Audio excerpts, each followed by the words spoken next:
नमस्कार, बहुत स्वागत आप सभी का। जी मध्य प्रदेश छत्तीसगढ़ देख रहे हैं आप और आपके साथ मैं हूं कीर्ति दीक्षित और आपकी आवाज में आप सभी का स्वागत है। देश में जनसंख्या का कोई ना कोई मुद्दा सियासत का केंद्र बिंदु बना ही रहता है। कभी कानून तो कभी अल्पसंख्यकों की बढ़ती आबादी ये सवाल खड़े करती है कि क्या सच में एक विशेष समुदाय अल्पसंख्यक की कैटेगरी में बना रहना चाहिए, क्योंकि बढ़ती आबादी के आंकड़ों को देखा जाए तो ये वाजिब नहीं है। अब एक बार फिर इस मुद्दे को हावी किया है बीजेपी नेता कैलाश विजयवर्गीय के बयान ने, जिन्होंने देश की बदलती डेमोग्राफी को लेकर के चेताया है।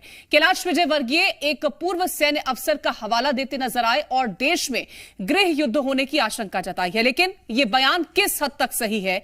क्या वाकई देश में आने वाले समय में गृह युद्ध की संभावना है? आपकी आवाज में आज चर्चा करेंगे इसी मुद्दे पर, लेकिन उससे पहले रिपोर्ट देखिए।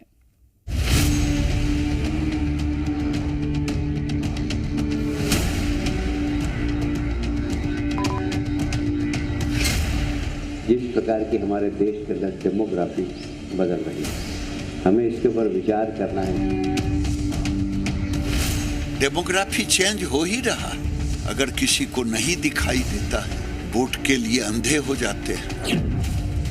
क्या वाकई देश की डेमोग्राफी बदल रही है? क्या 30 साल बाद भारत में गृह युद्ध शुरू हो जाएगा? क्या सचमुच देश में अल्पसंख्यकों के दर्जे पर विचार जरूरी है? बीजेपी के वरिष्ठ नेता और मध्य प्रदेश सरकार में कैबिनेट मंत्री कैलाश विजयवर्गीय ने एक कार्यक्रम में कुछ इसी तरह का दावा किया।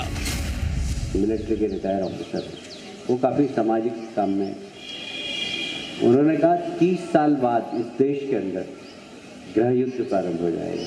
30 साल बाद आप लोग रह नहीं पाएंगे, ऐसी स्थिति बन सकती है जिस प्रकार की हमारे देश के अंदर डेमोग्राफी बदल रही है।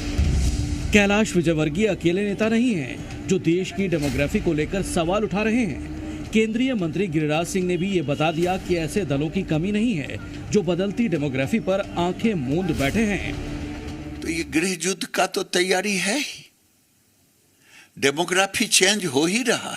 अगर किसी को नहीं दिखाई देता है, वोट के लिए अंधे हो जाते हैं, क्योंकि अलायंस किए हैं। देश में बदलती डेमोग्राफी को लेकर सवाल इसलिए भी उठ रहे हैं क्योंकि पिछले 70 साल में हिंदुओं की आबादी 6% कम हो चुकी है, जबकि इसी दौरान मुसलमानों की आबादी 9.80% से बढ़कर 14.2% हो चुकी है। यानी देश की बदलती डेमोग्राफी एक बड़ा मुद्दा बन चुका है और सरकार की ओर से जारी आंकड़े इस बात की गवाही दे रहे हैं। तो कैलाश विजयवर्गीय के बयान के बाद सियासी संग्राम छिड़ गया है। कांग्रेस के पूर्व विधायक कुणाल चौधरी ने तंज कसते हुए कहा कि बीजेपी अंग्रेजों की परिपाटी पर काम कर रही है। बीजेपी भारत को खंड खंड करना चाहती है। बड़े जवाबदार पद के बैठे व्यक्ति ने जो बड़ी बात सार्वजनिक मंच से कही है, तो ये सीधा एजेंडा बीजेपी और आरएसएस का इस देश को, या अखंड भारत की तो बात करते हैं पर खंड खंड भारत बनाने की जो तैयारी इनकी है उस ओर इनका काम चल रहा है। बीजेपी सीधे अपने एजेंडे की बात कर रही है, कैसे नफरत फैला के, कैसे लोगों के प्रेम भाव को खत्म करके, कैसे जाति धर्म संप्रदायों में बांट के जो काम अंग्रेजों ने करा था वही काम भारतीय जनता पार्टी करने में लगी हुई है और उसी काम को आगे बढ़ाने का काम ये इनके एजेंडे इन्होंने स्पष्ट कर दिया और ये धीरे धीरे इनके मंसूबों की तरफ चल रहे हैं।